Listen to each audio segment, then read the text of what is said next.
নমস্কার, BTV prime time Bangla খবরে আপনাদের স্বাগত জানাই। আমি বিভূতি মজুমদার। প্রথমেই সংবাদ শিরোনাম। দিগরখালে নৈশ বাস ও লরির মধ্যে ভয়াবহ সংঘর্ষ, আহত 13 যাত্রী, বরাত জুড়ে রক্ষা পেলেন অনেকেই।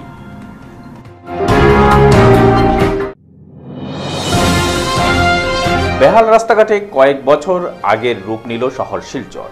প্রধান সড়ক হোক আর গলিপথ, একই অবস্থা ক্ষোভ।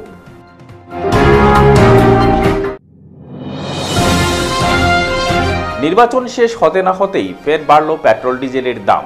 এভাবে মূল্য বৃদ্ধিতে জনমনে দেখা দিয়েছে ক্ষোভ, অসন্তোষ। এবারে যাচ্ছি বিস্তারিত খবরে। কাছাড়ের দিগরখালে সংঘটিত হল ভয়ঙ্কর দুর্ঘটনা। নৈশ বাস ও লরির মুখোমুখি সংঘর্ষে আহত হলেন 13 জন যাত্রী। ঘটনাটি সংঘটিত হয় বৃহস্পতিবার সকালে 6 নং জাতীয় সড়কে। দুর্ঘটনায় বাস ও লরি চালক সহ 13 জন যাত্রী আহত হয়েছেন। বরাত জুড়ে রক্ষা পেয়েছেন আরও বেশ কয়েকজন। জানা যায়, গুয়াহাটি থেকে শিলচর আসার সময় আরহান ট্রাভেলস নামের নৈশ বাসটি দুর্ঘটনার কবলে পড়ে। কাছাড়ের দিগরখাল এলাকায় পৌঁছার পর উল্টো দিক থেকে আসা দ্রুতগামী একটি লরির সঙ্গে মুখোমুখি সংঘর্ষ হয়। এতে গাড়ি দুটি 13 জন লোক আহত হয়েছেন। তাদের উদ্ধার করে হাসপাতালে পাঠানো হয়।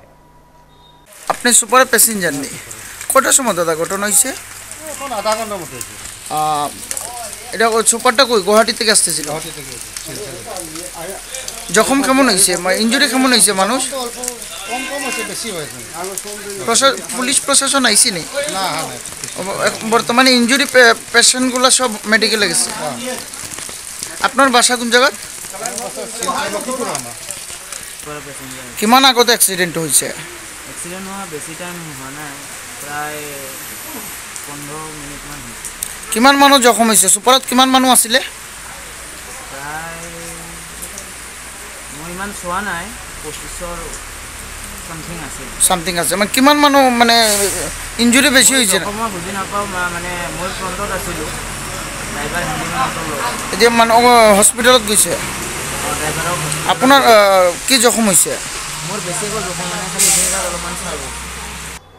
বেহাল রাস্তাঘাটের জন্য ফের কয়েক বছর আগের রূপ নিল শহর শিলচর। শিলচর শহরের প্রধান প্রধান সড়কই হোক আর গলিপথ হোক, একই অবস্থা। বাহনের যাতায়াত অনুপযোগী হয়ে উঠেছে শহর। শহরের গুরুত্বপূর্ণ স্থানে পুকুরসম গর্ত। এতে যাতায়াত ও ট্রাফিক জ্যামে নাজেহাল সাধারণ মানুষ। ট্রাঙ্ক রোড, ইটকলা পয়েন্ট থেকে ক্যাপিটাল পয়েন্ট, সেন্ট্রাল রোড, হাসপাতাল রোড, রাঙ্গিরখাড়ি পয়েন্ট, এই স্থানগুলো যেন এক একটি মরণ ফাঁদে পরিণত। নির্বাচনী প্রচারে মুখ্যমন্ত্রী এলে কিছুটা গর্তের বুক উঁচু করা হয়েছিল, কিন্তু কিছুদিন লাগাতার বৃষ্টিতে গর্তগুলো তার চেহারা দেখাতে শুরু করে। বর্তমানে ভয়ঙ্কর রূপ নিয়ে সড়ক জুড়ে রয়েছে গর্তগুলো। অম্বিকাপট্টি পয়েন্ট থেকে হাসপাতাল রোডের এক পাশে গর্তের দখলে রয়েছে। গর্তের দরুন বহু বাইক, ই রিক্সা, অটো আইন অমান্য করে ডিভাইডারের উল্টো দিকে রওনা দিতে বাধ্য হচ্ছেন। এতে যে কোনো সময় বড় ধরনের অঘটন ঘটার আশঙ্কা রয়েছে। সড়ক দখল করে থাকা গর্তগুলো বৃষ্টির জলে লুকিয়ে গেলে যাতায়াত দায় হয়ে পড়ে। এছাড়া একই পথ বারবার কুড়ায় আরও ভয়ঙ্কর রূপ ধারণ করেছে।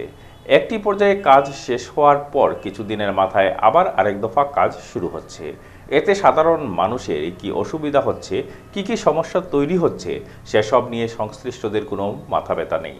গোটা কাজকর্মে যদি পূর্ব পরিকল্পনা, সমন্বয় ও উপযুক্ত তদারকি থাকত, তাহলে এত সমস্যার সৃষ্টি হতো না, বাড়ত না নাগরিক যন্ত্রণা। এই আপন ইচ্ছে মতো কাজের দরুন শহরের আজ কি পরিণতির উদ্ভব হয়েছে, সে নিয়ে পর্যালোচনা করতেও প্রশাসন কিংবা রাজনৈতিক স্তরের কাউকে দেখা যাচ্ছে না। বেহাল পথের জন্য দুর্ঘটনা, যানজট, মুমূর্ষু রোগীদের হাসপাতালে নিয়ে যাওয়ার কাজে যে ব্যাঘাত ঘটছে, তাতে নাগরিক উদ্বেগ বাড়লেও কর্তা ব্যক্তিরা তা কানে তুলছেন না। শহরটাকে কার্যত নরকসম বানিয়ে ফেলা হয়েছে।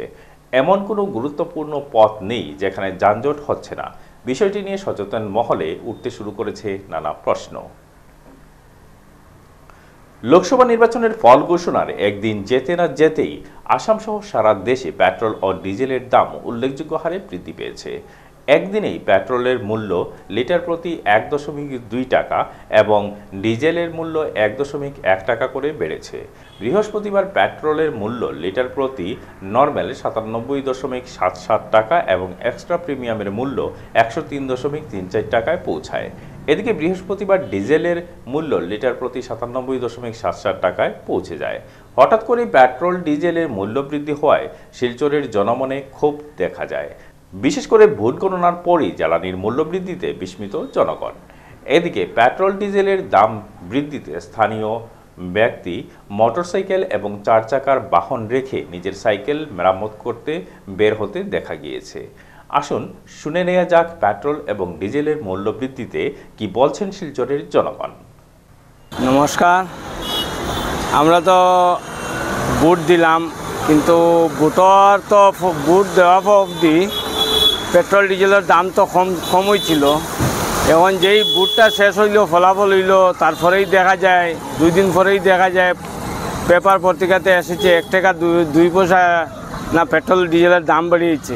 যার জন্য গাড়ি থাকা সত্ত্বেও আমরা গাড়ি বাইক টাইক থাকা সত্ত্বেও আমরা টাকা পয়সার অসুবিধায় আমরা সাইকেল নিয়েই বেরোচ্ছি।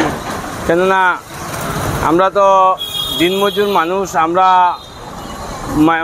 মধ্যম প্রকৃতির মানুষ, যার ধরুন আমরা তো প্রায় 100 টাকার অর্ডার দিয়েই পেট্রোল ডিজেলের দাম বেড়েছে, সাথে ডিজেলের দামও বাড়ছে, যার ধরুন আমরা বহু অসুবিধা ফিল করছি। পেট্রোল জিনিসের দাম বাড়ায় ভারতবর্ষে যে নিরীহ মানুষ রয়েছেন, জিনিসপত্রের দামও বেড়েছে, একটার লোকে একটা সম্পর্ক দেখায়। যার ধরুন পেট্রোলের দাম বাড়ার সাথে সাথেই নিরীহ যেগুলা সামগ্রী আছে, যেমন সবজি, চাউল, ডাইল, এগুলার দামও বেড়ে গেছে। যার ধরুন সাধারণ মানুষ খুবই অসুবিধা ফিল করছে। আর আমরা সরকারে বলতে চাই যে নিরীহ মানুষের জন্য নিত্য প্রয়োজনীয় যেগুলো সামগ্রী আছে ওইগুলোর দাম কমানোর জন্য, এবং সাথে সাথে পেট্রোল ডিজেলের দাম যেভাবে আছে তার থেকে একটু কম করার জন্য আমরা সরকারের জন্য অনুরোধ রাখছি। কইতাম দেখুন, সরকার তো সিটো হওয়ার আগে যদি বাড়াবাড়ি শুরু হয়ে গেছে, আর নেক্সট গিয়া মানে ফিনিশিং গিয়া কিতাব দাঁড়াইব, বুঝছেন?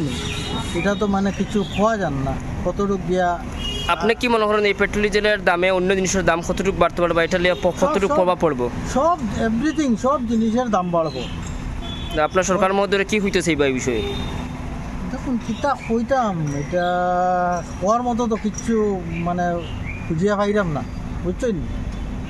কিন্তু ঠিক নাই জিনিসপত্র দাম, কারণ যে হিসাবের হয়েছে, মানুষের রোজগার নাই, নাই, দেশের কি হালত, এদিকে জলে মারে, এদিকে এটা মানুষের রোজগার পান না, এর মধ্যে জিনিসপত্রের দাম বাড়বো। মানুষের খাইতো কইতেই 3 বেলা খাওয়া তো দূরের কথা, 1 বেলা রীতিমতো জুটানি মুশকিল হইল। এবারে খবরে নিচ্ছি সামান্য বিরতি, সঙ্গে থাকুন।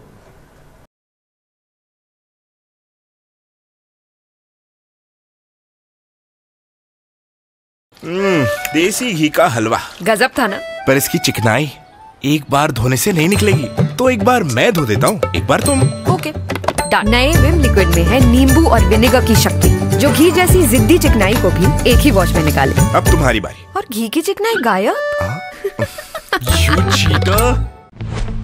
ইয়াত চেনি আছে নেকি? আৰু ইয়াত ডায়াবেটিছ হলে এডৰে সোধে ইয়াত চেনি আছে নেকি? এতিয়াৰ পৰা সুধিব ইয়াত ফাইবাৰ আছে নে? যেনে হৰলিক্স ডায়াবেটিছ প্লাছ। ই কাম কৰিবলৈ আৰম্ভ কৰে প্ৰথম দিনটোৰ পৰাই, কাৰণ ইয়াত আছে অধিক ফাইবাৰ আৰু অত্যাৱশ্যকীয় নিউট্ৰিয়েণ্টছ, গৱেষণা অনুযায়ী যি ডায়াবেটিছৰ নিয়ন্ত্ৰণত সহায় কৰে। স্কুল যাবলৈ ৰেডি? 1942 ভাৰত ত্যাগ আন্দোলন, 1947 ভাৰতৰ স্বাধীনতা।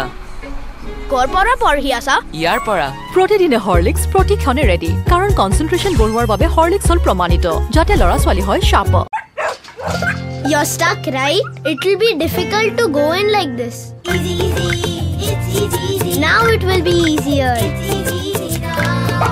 But these tough stains, removing these tough stains is easy too. Surf Excel Easy Wash. The power of 10 hands makes removing such tough stains easy. Surf Excel Easy Wash. मासी, ये tough चिकनाई कैसे निकालते सिखाओ ना। ये ले विम 100 नींबुओं की शक्ति जो तेरे कड़ी चिकनाई संभाल लेगा। वाओ, थैंक यू मासी। अब ऐसी सिचुएशन में क्या करेगी? मासी से ये भी सीख ले। मासी, आप तुझे क्या लगा मासी को सिर्फ बर्तन धोना आता है? बहुत कुछ नया दिखेगा जब देखोगे बर्तनों से आगे। विम प्रतिदिনে লাগে চেলৰ দৰে লুক নহয়নে? কিন্তু প্ৰতিদিনে চেললৈ যোৱা অসম্ভৱ। তেন্তে বাট কিয়াৰা চেলন তো ঘৰতে আছে। Tresemme keratin smooth Your salon professional keratin আৰু আৰ্গন অইলৰ সৈতে ফ্ৰিজ কণ্ট্ৰোল কৰে 72 ঘণ্টালৈকে। প্ৰতিদিনে হৈৰক ষ্টাইলিছ হৈৰক হাজু ট্ৰেছমে এতিয়া ঘৰতে চেল। ফিরে এলাম বিরতির পর। বৃহস্পতিবার শিলচরে জেলা কংগ্রেস কার্যালয়ে সাংবাদিক সম্মেলনের আয়োজন করা হয়। সাংবাদিক সম্মেলনে বক্তব্য রাখেন জেলা কংগ্রেস সভাপতি অভিজিৎ পাল। তিনি বলেন, লোকসভা নির্বাচনে কংগ্রেসের প্রার্থী সূর্যকান্ত সরকার জয়ী হননি, তাতে কিছু হয়নি। আগামী নির্বাচনে জয়ী হবেন। রাজনীতিতে এটা হয়েই থাকে। তবে কংগ্রেস সবসময় জনগণের স্বার্থে, জনগণের পাশে থেকে এবং জনগণের অধিকারের স্বার্থে প্রতিবাদ করে যাবে। অভিজিৎ পাল বলেন, দেখার বিষয় হলো বিজেপি যে এত বড় ধাক্কা খেয়েছে, যে জায়গাতে জয়ী হওয়ার কথা সেই জায়গাতেই হেরেছে। তাতে বোঝা যায় এখন জনগণ সচেতন হয়েছেন, তার জন্য বিজেপির পতন শুরু হয়ে গেছে এবং যারা শিলচর লোকসভা আসনে কংগ্রেস প্রার্থীকে ভোট দিয়েছেন তাদেরকে ধন্যবাদ জানান অভিজিৎ পাল। তিনি আরও বলেন, যারা বিজেপিকে ভোট না দিয়ে ইন্ডিয়া অ্যালায়েন্সকে ভোট দিয়েছে তা ভালোর জন্যই দিয়েছে। বিজেপি সরকার বিভাজনের সরকার, তাই এবার বিজেপি 400 পার হতে পারেনি। এবং তৃণমূল কংগ্রেস নেত্রী সুস্মিতা দেব সম্বন্ধে তিনি বলেন, তৃণমূল কংগ্রেসের ভোট নষ্ট করেছে। কারণ যে জায়গায় গিয়ে তৃণমূল কংগ্রেস ভোট চেয়েছেন সেই জায়গাটি কংগ্রেসের, এবং তৃণমূল কংগ্রেস সবসময় কংগ্রেস সরকারের বিরুদ্ধে কথা বলেছেন। কিন্তু শিলচর থেকে মাত্র 20,000 ভোট পেয়েছেন তারা। কংগ্রেস পেয়েছে 3,88,094টি ভোট। তার জন্য সূর্যকান্ত সরকার ও জেলা সভাপতি জনগণের কাছে কৃতজ্ঞতা জ্ঞাপন করেন ও কংগ্রেস নেতা রাহুল গান্ধীকে শুভেচ্ছা জ্ঞাপন করেন। শিলচর লোকসভার সম্মানীয় ভোটারদের প্রতি আমি চিরকৃতজ্ঞ। আমি এবং আমাদের প্রার্থী সহ কংগ্রেস দল যে আপনারা আপনাদের মূল্যবান ভোট 3,88,094 ভোট আমাদের প্রার্থীকে আপনারা দিয়েছেন এবং নির্বাচনে আমাদেরকে যথেষ্ট সহযোগিতা করেছেন। আমি সাংবাদিক বন্ধুদেরকে ধন্যবাদ জানাই যে আপনারাও আমাদেরকে নির্বাচন চলাকালীন আমাদের দল এবং আমাদের প্রার্থীকে আপনারা সাহায্য সহযোগিতার হাত বাড়িয়ে দিয়েছেন। জনতার যে রায় সেটা আমরা মাথা পেতে নিতেই হবে। আমরা যদি 2019-এর সাথে আমরা যদি ভোটের প্রাপ্য ভোটের যদি আমরা ডিফারেন্স দেখি তাহলে দেখবেন আমরা 13,000 ভোট আমরা এই বছর কম পেয়েছি। তো সেটাতে আমরা এখনো পর্যালোচনা সভা হয়নি দলীয় স্তরে। প্রাথমিকভাবে আমরা যেটা দেখেছি যে ডিলিমিটেশনের ফলে আমরা আমাদের যে ভোটার, বিশেষ করে আমাদের কাটিগড়া অঞ্চলের ভোটার চলে গেছে করিমগঞ্জ সমষ্টিতে, এবং করিমগঞ্জ থেকে এবং হাইলাকান্দির থেকে প্রায় 80,000 ভোট এসে আমাদের শিলচর লোকসভার অন্তর্ভুক্ত হয়েছে। আমরা প্রায় 18,000 ভোট আমাদের এখান থেকে চলে গেছে এবং 80,000 নতুন ভোট এসে আমাদের এখানে অন্তর্ভুক্ত হয়েছে। সেটা আগেও বা এবারও অন্যান্য লোকসভাতেও কোনো লোকসভাতে 2টা মানে জেলা মিলে একটা লোকসভা হয়। শিলচর যদিও প্রাচীন থেকেই একটা জেলা এবং একটাই লোকসভা কেন্দ্র, কিন্তু হঠাৎ করে একটা পরিবর্তনের ফলে আমাদের যে সাংগঠনিক যে আমাদের যে ইয়েটা থাকে সেই জায়গাতে আমরা অনেক জায়গাতে আমরা অনেকটা দুর্বল হয়েছি। কারণ আমাদের আজকে বর্তমানে কাছাড়ে 60টা সমষ্টির মধ্যে আমাদের 2জন সম্মানীয় বিধায়ক আছেন। ওনারা এতদিন ধরে ওনাদের সমষ্টিতে ওনারা কাজ করে যাচ্ছেন বা কংগ্রেস কর্মীদেরকে ওনারা মনোবল বা ওনাদের সঙ্গে সুসম্পর্ক রেখে চলেছেন। কিন্তু হঠাৎ করে ডিলিমিটেশনের ফলে, এবং যেহেতু ডিলিমিটেশনের বিপক্ষে আমরা ছিলাম, আমরা ডিলিমিটেশনের ড্রাফট বেরোয়ার পরেও আমরা অনেক আন্দোলন করেছি। পরবর্তীতে আমরা কোর্টের দ্বারস্থ হয়েছি আমরা আশাবাদী ছিলাম যে হয়তো মহামান্য আদালত খুব শীঘ্রই এটা রায়দান করবেন, হয়তো সেই ডিলিমিটেশনটা বাতিল হবে। এবং সেই অনুযায়ী আমাদের প্রদেশ নেতৃত্ব আমাদেরকে সেই পুরানোভাবে যে আমাদের সাংগঠনিক যে স্ট্রাকচার, সেই স্ট্রাকচারটাও পুরানোভাবে রাখার জন্য আমাদেরকে আদেশ দেওয়া হয়েছিল। সাংসদ নির্বাচনে প্রতিদ্বন্দ্বিতা করেছি ঠিকই, জয় পরাজয় নির্বাচন বা খেলাধুলাতে থাকে। আমি পরাজিত হয়েছি ঠিকই, কিন্তু আমি মনে করি প্রত্যেকজন ভোটারের প্রতি আমি দায়ী এবং ঋণী। আগামী 5 বছর মানুষের পাশে দাঁড়িয়ে যখন যেরকম কাজ করতে হয় মানুষের পাশে দাঁড়িয়ে কাজ করব। এবং বিশেষ করে আপনারা যারা সাংবাদিক দাদা বন্ধু ভাইরা আছেন, আপনাদের প্রতি আমি কৃতজ্ঞ, কারণ আমার নমিনেশনের সময় থেকে শুরু করে নির্বাচনের প্রচার সময় আপনারা প্রত্যেকেই আমাকে যেভাবে সাহায্য সহযোগিতা করেছেন, আপনাদের প্রতি কৃতজ্ঞ এবং ধন্যবাদ জানাই। এবং সঙ্গে আপনাদেরও সহযোগিতা চাইছি আগামী দিনে যাতে মানুষের পাশে দাঁড়িয়ে আমি কাজ করতে পারি, এবং যখন কাজ করব তখন আপনাদের যাতে সহযোগিতা পাই। এবং আপনাদেরকে আহ্বান করব যে যেখানে প্রয়োজন মনে করবেন যে সূর্য হিসাবে বা কংগ্রেসের একজন সৈনিক হিসাবে আমার দাঁড়াতে হয়, আমার কারু পাশে দাঁড়াতে হয়, আপনারাও আমাকে অনেক সময় নির্দেশ করবেন বা অনুরোধ করবেন বা আমাকে বলবেন।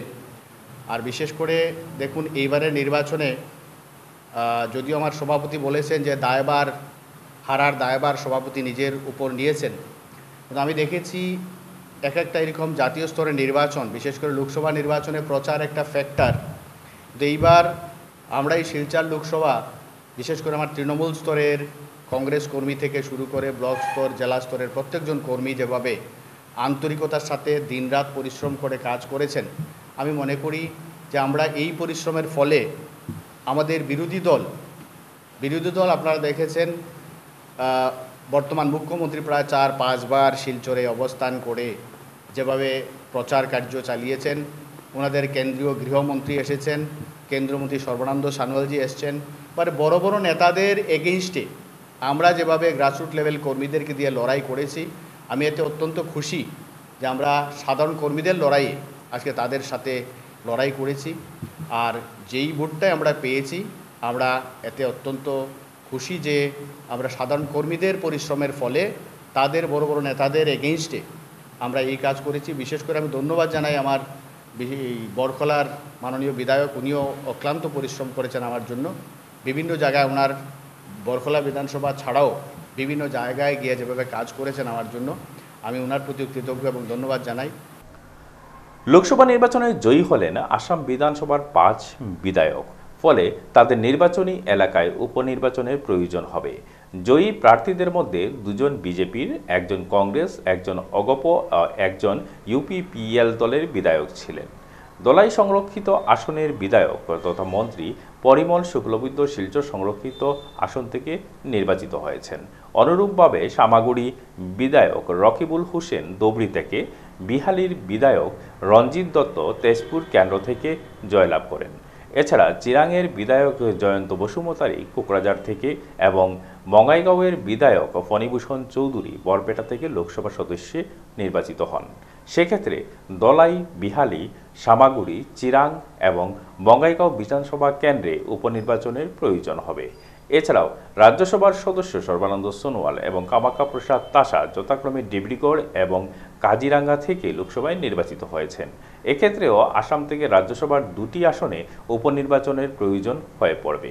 এবারে লোকসভা নির্বাচনে ধিংয়ের বিধায়ক আমিনুল ইসলাম লগাঁও লোকসভা কেন্দ্রে লড়ে পরাজিত হন। শেষ করার আগে সংবাদ শিরোনাম আরও একবার। দিগরখালে নৈশ বাস ও লরির মধ্যে ভয়াবহ সংঘর্ষ, আহত 13 যাত্রী, বরাক জুড়ে রক্ষা পেলেন অনেকেই।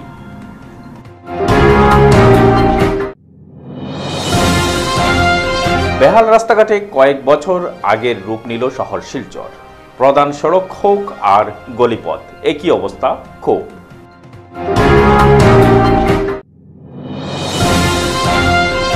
নির্বাচন শেষ হতে না হতেই ফের বাড়ল পেট্রোল ডিজেলের দাম। এভাবে মূল্য বৃদ্ধিতে জনমনে দেখা দিয়েছে ক্ষোভ, অসন্তোষ। বিটিভি প্রাইম টাইম বাংলা খবর আজ এ পর্যন্তই। নমস্কার।